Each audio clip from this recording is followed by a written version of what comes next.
The mud mat tells us that there'll be some wooden boards stepping down, and in this zone some recycled bricks used to make a path.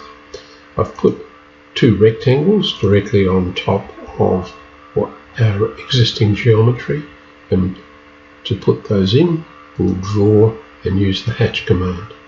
We pick the object, enter.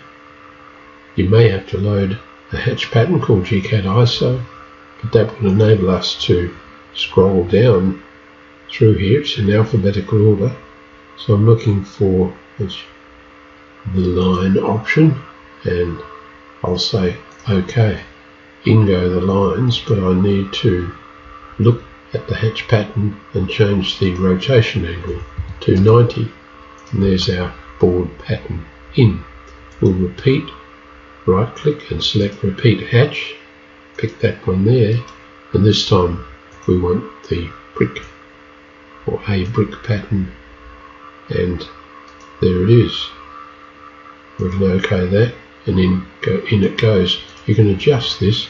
I'll try say 55 as a stab, and in it goes with the pattern. It's not quite right, just experiment. We'll push that to 60, and I think that's scaled nicely in that zone. Well, I begin to work my way around the design. For the sake of argument, the design calls for, I'll move this one over here. That's in fact a jacaranda, and clearly it needs to be sized. So you right click after you've selected it, click in the middle, click on the outside, and just expand the symbol.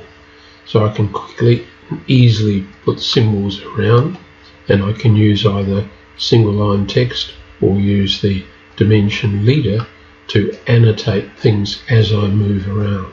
The designer intends for all of these trees at the rear of the carport to be removed and replaced with a hedge. There's quite a lot of detailed information to go into that particular note. So let's move out here and sit and focus our view on this area. We need quite a large note to go in there. For that we use multi-line text. We indicate a first corner, a second corner, type the text in, remove these and replace with a hedge.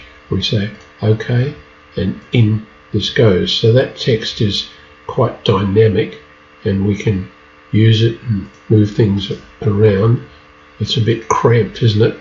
So we can change the line space factor to say 1.5 and see if that improves things, and it does. So we can then select it and move it. Anything in a CAD drawing that you can select is known as an entity. So that piece of text is referred to as an entity, an M-text entity. Well, the design is taking shape now, and now's a good stage to just see what it's going to look like on paper. To do that, we set up a new space, sometimes called paper space, or more correctly layout space. I'm going to create a new one, and I'm going to choose an A3 sheet to give us a reasonable size print and in landscape view. I'm going to then click on it, and here we are. Right click and zoom extents. That shows the piece of paper. We see the whole drawing, but we don't want to display the whole drawing. We're only interested in the part on the right, the one we've been working on. So I double click in this space, and then I can move. Think of this as a viewport into the design. So I can move things around a little, like so. Now my magenta box, which is the porthole, I'm looking at that part of the drawing, and when I display it on the layout, there it is. I can make things a little bigger by changing the size of what's called a floating viewport, like so. Now I want to bring in a title block. Now I've pre-drawn one, so I can go blocks, add from another file, and I've got one called PH Logo Title, so I can open it up and bring it in and insert it into the drawing and pop it down there.